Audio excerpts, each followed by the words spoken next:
Good morning বন্ধুরা, তোমরা কেমন আছো? আশা করি তোমরা সবাই ভালো আছো। যে যেখান থেকে আমার ভিডিওটা দেখছো তাদেরকে জানাই অনেক অনেক ভালোবাসা। তো ঘুম থেকে উঠে দেখো সকাল সকাল আজকে জামা কাপড় কাচতে শুরু করে মানে কেচেছি প্রচুর জামা কাপড়। আর প্রথমেই তোমাদের একটা কথা বলি, তোমরা হয়তো কমেন্টে অনেকে অনেক কিছু বলবে বা লিখবে, যাই হোক তাতে কোনো ব্যাপার না। অ্যাকচুয়ালি এটা আমার না ছোটো কুর্তি ফ্রকের মতন, আর যেটা আমি এখন বাড়িতে মানে রাত্রিবেলা পরে ঘুমিয়েছিলাম। তো যেহেতু কাচা ধোয়া করেছি সেই জন্য আর জামাটা আমি ছাড়িনি, তো সেই জন্যই জামাটা মেললাম। তবে এটা একটা ছোটো ফ্রকের মতনই তোমরা বলতে পারো, কুর্তি মানে হিসেবে আমি পরেছি, কিন্তু এটা একটা ছোটো ফ্রক। তো যাই হোক এটাই আর কি পরেছি। তার কারণ কী বলতো, আমার নিজের কমফোর্টেবল বা আমার সুবিধার জন্যই কিন্তু আমি পরেছি আর কি। তো যাই হোক, যে কটা হলো জামা কাপড় সকালবেলা উঠেই কাচলাম, কেচে কিন্তু মেলে দিচ্ছি ছাদে। আর ছাদে কিন্তু মোটামুটি রোদ ওঠেনি তা না, ভালো মতনই ছাদে রোদ উঠেছে। তো ছাদেই মেললাম, কারণ জামাকাপড়গুলো শুকোনোটা খুব দরকার ছিল, কারণ অলরেডি বারান্দাতে অনেক কিছু জামাকাপড় মেলা ছিল। তো সেই জন্যে ভাবলাম চলো বারান্দা থেকে একদম মানে ছাদেই সমস্ত জামাকাপড় মেলে দিই।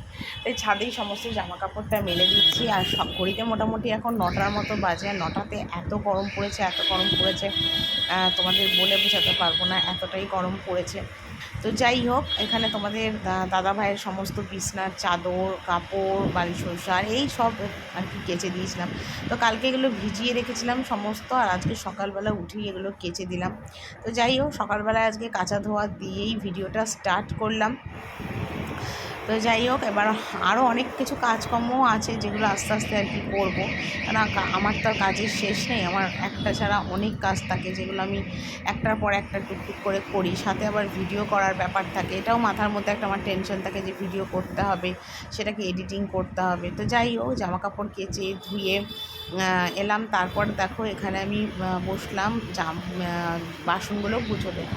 তো বাসনগুলো মানে গোছাবো, সকালবেলার নয়, এগুলো কিন্তু আগের দিনের বাসন মাজা ছিল, যেগুলো সকালবেলা উঠেই গুছিয়ে নিচ্ছি। কারণ চুবড়িটা আমার ফাঁকার দরকার ছিল, চুবড়িটা ফাঁকা করলে তাহলে সকালবেলা যে বাসনগুলো মেজে চুবড়ির মধ্যে রাখবো না। তো এখন বাসনগুলো সব শুকনো, আর ভেজা বাসনগুলো যদি রাখি তাহলে শুকনো বাসনগুলো মিশে একাকার হয়ে যাবে।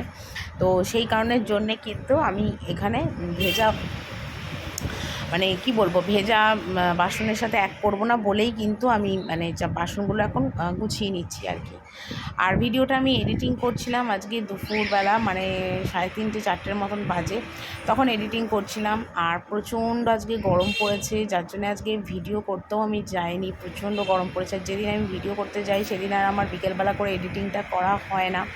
তো সেই কারণের জন্যে আজকে এখন এই মুহূর্তে আমি এডিটিংটা করতে বসেছি আর কি। আর মানে সময় সুযোগ হলো তাই আর কি এডিটিংটা করতে বসলাম। আর নয়তো আমার তো একদম টাইমের এত শর্ট হয়ে যাচ্ছে যে আমি ভিডিওটা এডিটিংও করতে পারি না। তো তারপর দেখো আমার রান্নাঘর কিন্তু একদম টোটাল পরিষ্কার। এখানে দেখো রান্নাঘর সমস্ত ধুয়ে ডাস্টবিন বালতির ময়লা বাইরে ফেলে এখানে সাবান টাবান দিয়ে ঘষে পুরো পরিষ্কার করেছি। আর এইদিকে দেখো সিঁড়ির তলাটাও না আজকে ধুয়ে দিয়েছি। সিঁড়ির তলাটা মানে আমি মোটামুটি 4-5 দিন অন্তর অন্তরই ধুতেই নিচে এলাম। আর শাশুড়ি বললো আজকে কেটে দেবে উনি, তা আমারও সুবিধা হলো যে একটু যদি কেটে কুটে গুছিয়ে দেয় আমার সুবিধা হবে। তো চলো, উনি কেটে দেবে বললো, কেটে দিক, তারপর তোমাদের বাকিটা সব দেখাচ্ছি।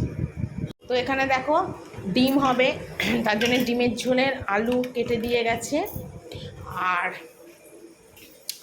এখানে দেখো মাছ এনেছে 4 পিস, যেহেতু ডিম এনেছে তাই 4 পিস মাছ এনেছে। তো মাছটা শুধুই করব। আর এখানে দেখো পেঁপে আলু বসিয়ে দিয়েছি, পেঁপে আলু বড়ি দিয়ে একটা তরকারি করবো আর কি, ঠিক আছে। আর এখানে দেখো ডিম সিদ্ধ বসিয়েছি, এই যে ডিম সিদ্ধ হচ্ছে। আর ওদিকে ডাল ভাত কুমড়ো ভাজা এগুলো হয়ে গেছে। তো একবারে হয়ে যাক, তারপর তোমাদের সবটা দেখিয়ে দেবো। তো দেখো এখানে আমি ডিমের ঝোলটা বসিয়ে দিয়েছি। আর মিক্সিতে তো আগেই মশলাটা একদম করে রেখেছিলাম, মানে মানে পেঁয়াজ বাটা, আদা বাটা, রসুন বাটা সব কিছু দিয়ে। আর এখানে দেখো ভেজে রেখেছিলাম ডিমের ঝোলের আলু, সেটা একটু মশলার সাথে কষিয়ে নিচ্ছি। আগে থেকে ডিমটা দিলাম না, কারণ আগে থেকে ডিম দিলে না কী হয়, ডিমগুলো না নাড়ানাড়ি করতে গিয়ে ভেঙে যায়। তো সেই জন্য ডিমটা আমি পরে দেবো। আর আজকে ডিমের ঝোলটা খেতে খুব ভালো হয়েছিল। আর আমি না ডিমের ঝোল যেরমভাবেই করি না কেন খেতে কিন্তু বেশ ভালো হয়। আর এমনিতেও পেঁয়াজ রসুনের রান্না কিন্তু মানুষের সত্যিই খেতে অনেক ভালো লাগে। যাই হোক, এখানে মশলাটা কষিয়ে নিলাম, আর এদিকে দেখো মশলার মধ্যে একটু দিয়েছিলাম জল, আর দেখো তেলটা কিন্তু একদম ছেড়ে গেছে। তো আলুটা না একটু শক্ত শক্ত আছে, কিন্তু এর মধ্যে একটু জল দিতে হবে। তো যাই হোক, এর মধ্যে জল দেবো, দিয়ে ফুটলে তারপরে কিন্তু ডিমটা নামিয়ে নেবো। আর আমার তো ডিমের ঝোল ভাত হলে আর কিছু লাগে না, শুধু ডিমের ঝোল ভাত দিয়ে আমি এক থালা ভাত খেয়ে নেবো, মানে এত আমার ফেভারিট ডিমের ঝোল ভাত। তো যাই হোক, এখানে ডিমের ঝোলটা বসিয়ে দিলাম। তো তারপরে এখানে দেখো সকালবেলায় যে জামা কাপড়গুলো কেচেছিলাম সেগুলো তুলতে এলাম। তো ওদিকে আমার রান্না কমপ্লিট, আর এখানে আমি দেখো মানে এলাম এখানে এগুলো তুলতে, কারণ বেশ দেখছি মেঘলা করে এসছি, যদি হুট করে বৃষ্টি নামে তাহলে সমস্ত জামা কাপড় যাবে আমার ভিজে। তো সেই জন্য তাড়াতাড়ি তড়িঘড়ি করে ওপরে এলাম, আর ওপরে এসে জামা কাপড়গুলো সমস্ত তুলে দিচ্ছিলাম আর কি।